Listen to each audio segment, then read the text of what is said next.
John, my husband, participates in that as well, and we raise cattle down here as part of the deal as well. And it's been a great family institution.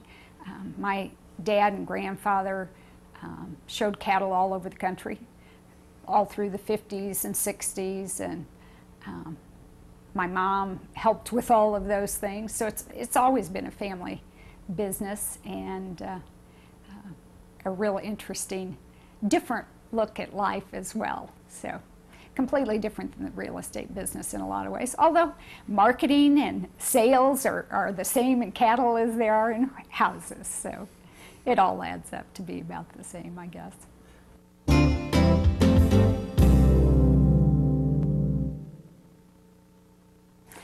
I think for me, what I'm most proud of is my family, my kids, and frankly, our family relationship.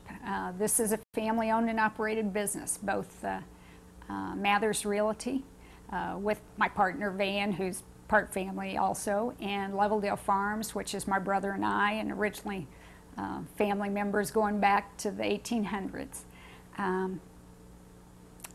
In this day and age, it's hard to keep a small business going, and I think we've been fortunate to not only keep it going, but keep it a family organization and work with each other day in and day out, and be able to enjoy ourselves most all the time. And I think when we all are faced with obstacles and problems along the line, and I think how you deal with those is a testament how successful and how well you do.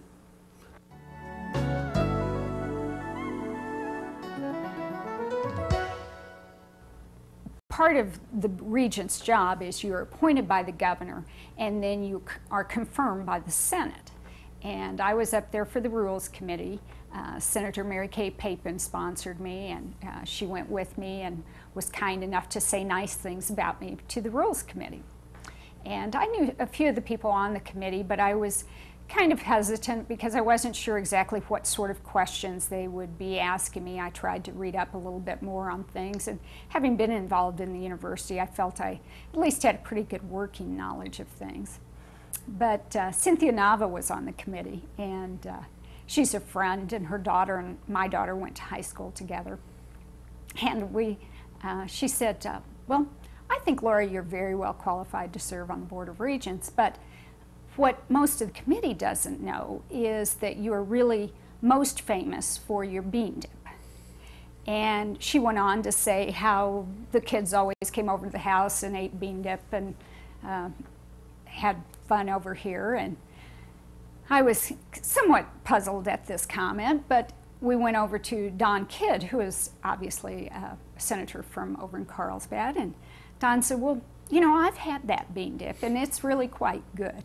Linda Lopez was chairing the committee, and she said, well, maybe we need to make this a criteria for Laura to be approved, is that she has to make bean dip for her confirmation. It really wasn't what I expected when I went before the Rules Committee of the Senate. I really thought there might be some questions about the budget or something like that, but after they finished the bean dip conversation, they voted approval for me on the Board of Regents, and that's how I got here. I guess all I really needed to do was be able to make bean dip.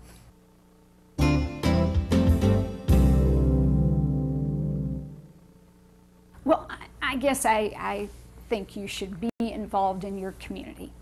I think anybody who runs or owns or operates a business owes something back to that community. But besides that, New Mexico State is such a vital part of Las Cruces. And it gave me a good education, great education, met lots of people, good friends, and I think education is probably the most important thing for the next generation. And so, along with the difference it makes in the community, I think it makes a difference to have an educated population. And so that's why I've worked for New Mexico State. I've also done it selfishly. For me, working without pay and on a volunteer basis and being able to get some things done for different organizations, that's fulfilling for me. So I do it for that reason as well.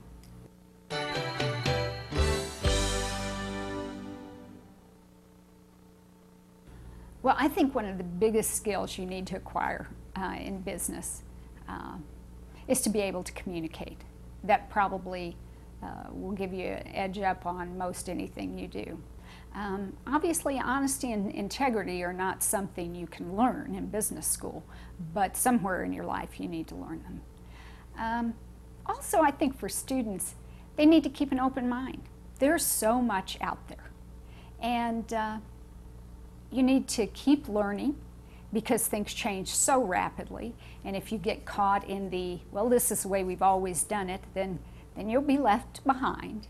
And I think that's probably what I would tell most students. Don't be afraid to take a risk or two along the line and to concentrate on learning new things that are relative either to your business or to your life, and they'll all come in handy.